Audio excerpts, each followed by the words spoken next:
Hi, thank you all so much for taking the time to be here to listen to me as well as the rest of the amazing candidates here today. My name is Tristen Rabor and I'm running to become one of FOSSA's co-graphic designers.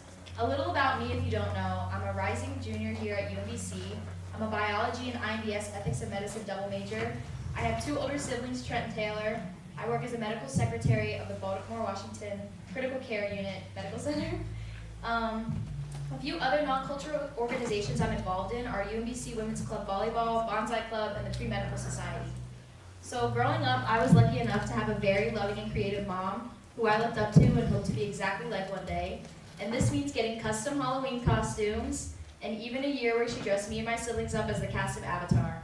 But more importantly, this means being taught from a young age how to creatively express myself. No, seriously, here are a few examples of some personal projects that I've been working on. This is a cookbook that I'm currently making as a gift for my parents' wedding anniversary. It has their handwritten recipes and a few family photos. And then these are examples of of cards that I've made. This is my dad as a Jedi, and then a Rick and Morty Valentine's Day card.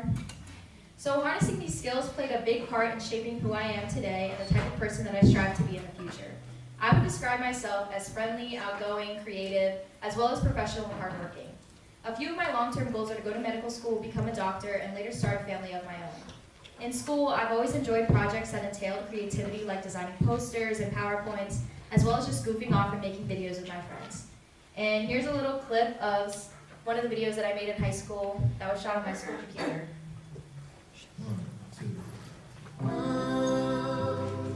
This is where we're graduating in 2 months. Windows.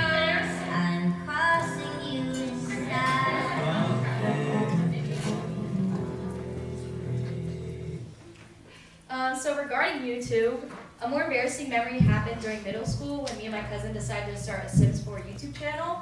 And this included creating banner art, thumbnails, as well as screen recording and editing our gameplay. We ended up with about 1,000 subscribers and over 200,000 views on a few videos, which is kind of impressive to a 13-year-old. But more recently, during high school, I founded and ran my school's volleyball Instagram account. Doing this included filming and editing game highlights, as well as designing graphics to announce our events and game attire. After I posted my first volleyball edit, a few other of my school's sports teams reached out and wanted me to make stuff for them too. So I ended up making edits for our school's lacrosse team and basketball team. And here's a little clip of the basketball edit that I made.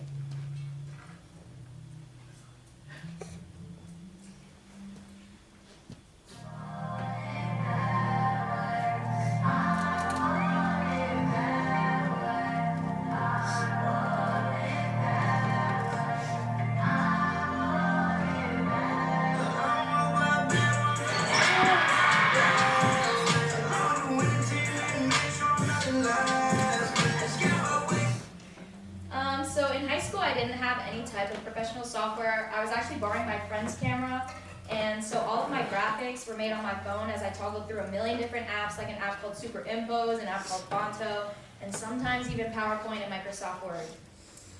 Or even the editor on Instagram stories. So as I've gotten older, I've experimented with a lot more software such as Photoshop and Procreate.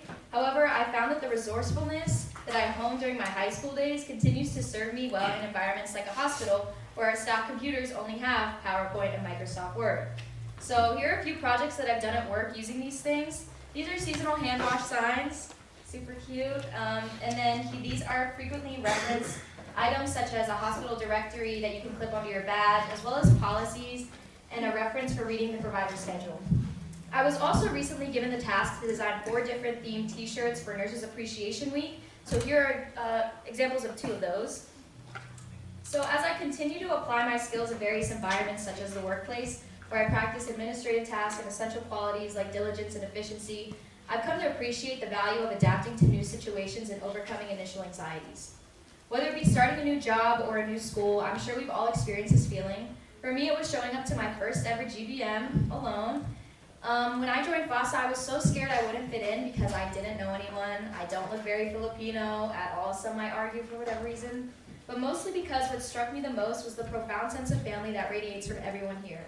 I noticed this first when I went to the D6 volleyball interest practice, and despite the fact that I had played volleyball all throughout high school, I hadn't played in about a year, so I was especially nervous about fumbling in front of an entire gym full of people that I didn't know. But as I was putting on my sleeves, I heard Alexa whisper, "Oh, I know she's really good." And then after practice, I remember Ina and Richie came up to me and told me how well they thought I played. And I remember I accepted these compliments with a bright red face and giggles because these were never things I had ever thought about myself. I was so insecure that night, but getting complimented not only made me feel welcomed, but it made me feel seen. And this is exactly the type of impact that I aspire to have on others as an executive board member. Being a friendly face and fostering the practice of inclusion is extremely important to honor within any organization, but especially within a cultural organization, as minorities are still already underrepresented in many forms within society. I love my culture and I love sharing it with others, which is what interests me about the position of co-graphic designer. Whether I be designing visually appealing graphics to promote events or sharing informative facts about Filipino culture, I would be honored to be able to bring attention to the amazing organization that has been created here at UMBC by using my skills and doing what I enjoy to benefit an organization that I love so much. I have a few other ideas that I'd like to execute in the position of co-graphic designer as well, such as working with our treasurer and creating more FOSSA merch. I would love to be able to help design tasteful and affordable apparel such as t-shirts, sweatpants, socks, and items like stickers, posters, and tote bags.